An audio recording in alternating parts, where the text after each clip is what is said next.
முந்தா நேத்து ஒரு பர்த்டே ஃபங்க்ஷன். யாருக்கு? நம்ம துணை முதலமைச்சர் அவருக்கு.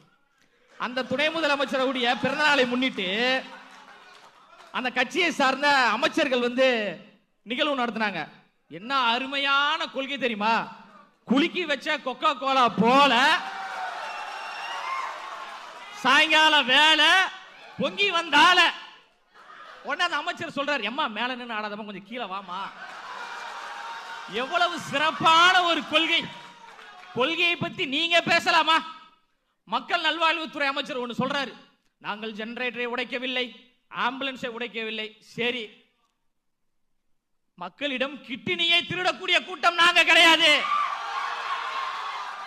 பாட்டலுக்கு 10 ரூபாவை ஏத்தி கொள்ளையடிக்கிற கூட்டம் நாங்க கிடையாது. ஆத்து மணலை அள்ளி விற்கக்கூடிய கூட்டம் நாங்க கிடையாது. அரசு வேலைக்கு 20 லட்சம் 30 லட்சம் என்று மக்களை சுரண்டக்கூடிய கொள்ளை கூட்டம் நாங்க கிடையாது.